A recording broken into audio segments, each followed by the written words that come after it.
Motorola, the world's first mobile phone, the first flip phone, and from the radio installed in the car to the walkie-talkie used in the Second World War. There was only one name behind all this, Motorola, but the company whose premium phones once used to compete with Apple. How did it suddenly disappear from the market? A poor boy from America who dreamed of doing something new and innovative. He was forcibly sent to the army. But after returning from the army, without any financial support, the same boy built a technology empire like Motorola on his own. Then there was a conspiracy against him which lifted him from the sky and threw him to the ground, and one name in this story of destruction is also Google, which sold Motorola at a huge loss within just 3 years of acquiring it. That too to a Chinese company, Lenovo. But you will be surprised to know the deep secret hidden behind this deal. Today Motorola's condition has become such that it is becoming difficult to compete with brands like Xiaomi and Realme. But the biggest question is that when Google had to sell it in the end, then why did it buy Motorola? And will Lenovo be able to change Motorola's fortunes? Along with the answers to all these questions, in today's video we are going to know in detail the entire journey of Motorola from its inception till now. The story of Motorola begins in the year 1895. When Paul Galvin was born in a small town in America. There was a middle-class family and the father used to run the household expenses with small jobs. Now Paul's childhood may have been spent in poverty, but he always dreamed of doing something big. There was so much excitement to learn something new that many times he used to get scolded because of this. Gradually, when his school studies were completed, his father got him admitted to study engineering after seeing his interest. But from here a series of struggles started in Paul's life. He was studying electrical engineering when suddenly he got an order to join the army. The reason was the beginning of the First World War. Despite not wanting to, Paul had to leave his studies and work as an artillery officer in the U.S. Army. It was around the year 1917. The death of his comrades during the war and the heavy losses suffered by the army shook Paul to the core. He realized that if the army had an advanced communication system, this loss could have been prevented to a great extent.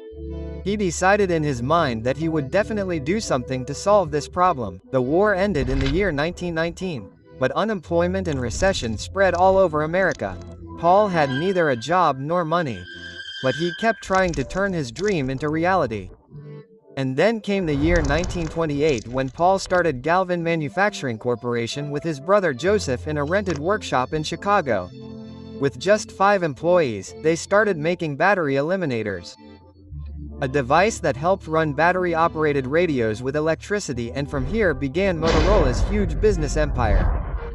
Sales of Paul's DC adapter gradually started increasing because at that time radio was becoming very popular among the people. But car owners had a big problem that they could not listen to the radio in their car. And from here an idea came to Paul's mind which proved to be a real game changer. In the year 1930, he decided to install an affordable radio inside the car which would run directly from the car's battery. Actually, having a radio in the car was not a common thing at that time. It was a luxury that only rich people could afford. Initially, when people did not show much interest in his product, Paul adopted a brilliant marketing strategy. He got his radio fitted in a car and set out on a road trip across America. He named his product Motorola, i.e. Motor plus Victorla. Victor was a famous radio brand of that time, and this is where the Motorola brand started. People were surprised when they heard music playing inside a moving car. Paul himself started meeting dealers and car companies and persuading them, and thus Motorola's sales gradually started increasing, and by the year 1935 Motorola became a reputed company in America. But friends, Paul Galvin's ultimate goal was not just to do business. He had to bring a revolution in communication technology. Therefore, he started working with his team on the development of radio waves, wireless signals and transmission equipment.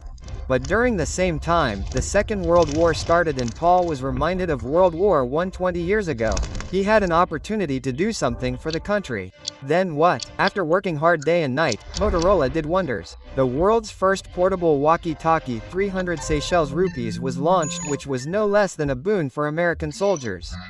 It was so successful that Motorola became a trusted brand of the American military, and from here Motorola entered the world of mobile communication. Now friends, if we talk about technology, then in today's world a big revolution has also come to make business management easier. One such platform that can make your business completely digital and manageable is Odoo. Odoo is an all-in-one business management software that takes care of every need of your business. Be it creating a website, managing sales and finance, overseeing inventory and manufacturing, marketing or human resources. Odoo has apps for every department, and the most important thing is that all these apps are completely integrated with each other, which makes your work very easy. People who do not use Odoo use different software and platforms for all these tasks, due to which not only management becomes difficult but the cost also increases a lot.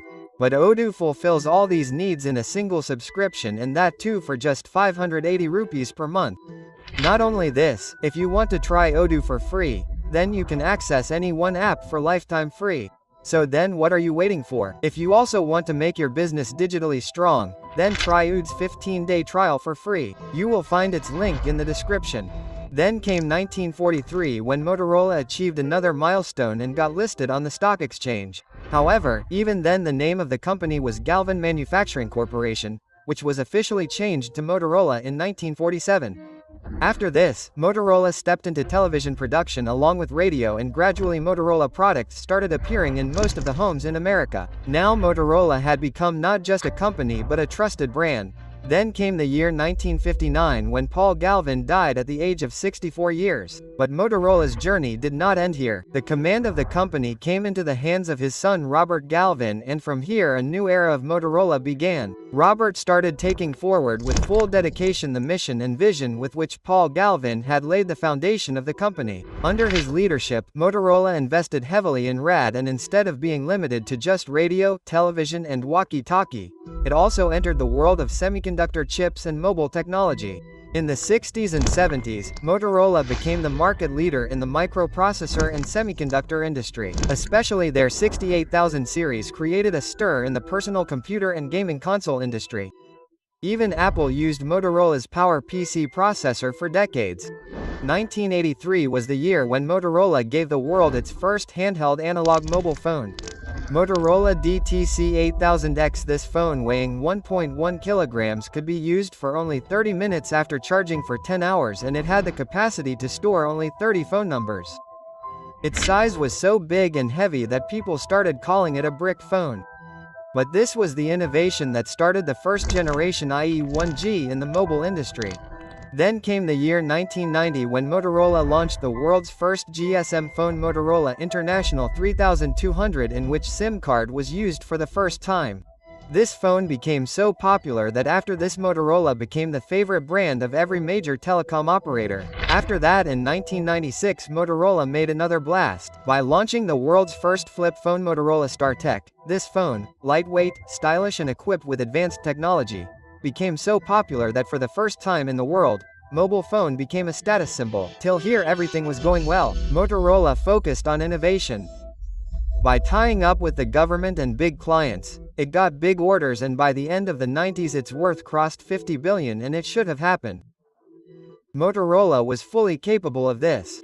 But the future was not for Motorola. Something was going to happen due to which this billion-dollar empire was going to fall apart. Now, whether this was a business mistake or a part of some big conspiracy, we will know this later. In 1997, when Christopher Galvin, son of Robert Galvin, was made the CEO of Motorola, the company was at the peak of success. Motorola's StarTech phone was making waves in the market, and the company was earning millions of dollars every year. At that time, it seemed as if no one could shake Motorola's supremacy. But this intoxication of success proved fatal for Motorola. Actually, the company started ignoring the changes taking place in the market. While on the other hand, new players like Nokia and Samsung started capturing the market by launching light, cheap and digital GSM phones, and this is where Motorola's downfall began. Under the leadership of Christopher Galvin, one after the other such wrong decisions were taken that the company started sinking into the abyss. Innovation, which was in Motorola's DNA, seemed to have disappeared, and even when the whole world was moving towards smartphones, Motorola continued to make feature phones. By reducing the budget in RAD, money was spent like water on marketing and branding. While on the other hand, Nokia captured the entire market with its cheap and strong GSM phones. That is, the company's money was wasted, and the market share also kept falling continuously. Due to all this, there was so much pressure from the board and investors that Christopher Galvin finally had to resign in 2003. To bring back Motorola's lost identity, the new management took two big decisions. First of all, they separated their low-profit semiconductor business and made it a new company named Freescale Semiconductors so that Motorola could fully focus on the mobile handset division. But the truth was that by that time Intel had established its dominance in the market and Motorola had no choice but to quietly move away from the semiconductor industry. Today Freescale is owned by Netherlands' NXP Semiconductors, which is one of the world's top semiconductor companies, and after this Motorola management took the second big decision to launch the world's thinnest and stylish phone, and in 2004 Motorola Razr V3 was launched in the market. This phone proved to be such a big hit that Motorola felt that now everything is back on track again, but this was their biggest misunderstanding. Motorola had no idea that its end was near. In fact, in 2007, Apple launched its first touchscreen iPhone, and the very next year Google introduced Android. Now the result was that Apple captured the entire market in the premium segment. On the other hand, brands like Samsung and HTC started moving ahead rapidly with Android phones. But both Motorola and Nokia were stuck in their own world and were engaged in making their own operating system, and this stubbornness became the biggest reason for their downfall. The company started losing billions of dollars every quarter, and by 2008 the situation became so bad that the company had to lay off 10,000 employees. The situation was becoming uncontrollable. Therefore, in 2010, Motorola decided to divide itself into two parts. On one side was Motorola Mobility, which would focus on smartphones and home devices, and on the other side was Motorola Solutions, which would work on professional and government communication technology. But even this decision was not enough to save Motorola. The graph of mobile business kept falling and Motorola Mobility reached the verge of ruin, and then a new character enters this sinking story. Google. The entire tech industry was surprised that why Google was so interested in Motorola. Before anyone could understand anything, Google bought Motorola Mobility in 2012 for $2.5 billion. But the question was whether Google really wanted to revive Motorola, or was it just a part of a big game plan, in which Motorola remained just a pawn. Let us now unveil that dark secret. Actually, at that time mobile companies like Samsung and HTC were using Google's Android OS. But Apple went to court against them because they were copying the features of its iOS. On the other hand, Microsoft was also trying to take advantage of this opportunity and was demanding royalty from Android device manufacturing companies because they were using its patented technology. Now, even though Google's Android operating system was growing rapidly, it did not have many mobile technology patents of its own, due to which all the big customers of Google like Samsung and HTC were facing legal cases, and this was not good for Google's business, and that is why Google made a strong plan to acquire Motorola so that it can use it as a strong defensive shield. But how? Friends, Motorola was one of the oldest and innovative companies in the mobile industry, which had 17,000 granted patents, which became Google's after its acquisition, and then the whole game changed. Apple and Microsoft came on the back foot. Google made Motorola its biggest weapon in the patent war against Apple and made Android even stronger by taking full advantage of its technology. Although Google also launched some mobiles like Moto X, Moto G, Moto E and Nexus 6. But these phones could not show anything special. And finally, when the purpose was accomplished, Google sold Moto to a Chinese company, Lenovo, for just $2.91 billion. Meaning, the company was sold when the work was done. Now you must be thinking that Google has suffered a huge loss. Not at all. Actually, Google kept most of Motorola's patents with itself, and this was its real trick. That means it sold the brand but kept the real treasure with itself. Today Motorola is in the hands of Lenovo for 10 years. The company is still making smartphones. But that old status is no more. The brand, which was once the king of the tech industry, has now become just a mid-range smartphone brand. Investment in RAD is also negligible, and Motorola's brand image is also continuously falling. But now the question is whether Lenovo will be able to give Motorola back its lost identity. But friends, let me remind you that in the year 2010 Motorola was divided into two companies, Motorola Mobility and Motorola Solutions. The story we have seen till now was the story of Motorola Mobility. But on the other hand, Motorola Solutions is still an independent and successful company. This company is working in public safety, communication and enterprise solutions, and focuses on government agencies, defense sector and large corporate clients. That is, while Motorola's mobile business faltered, its communication business still stands strong today. Motorola Solutions still maintains its stronghold in the world of technology. Its headquarters is still in Chicago and with a revenue of more than $10 billion. This company employs more than 20,000 people. So friends, the story of Motorola gives us a big lesson that if you do not innovate with time, no matter how big you are, you will be out of the market. Thanks for watching.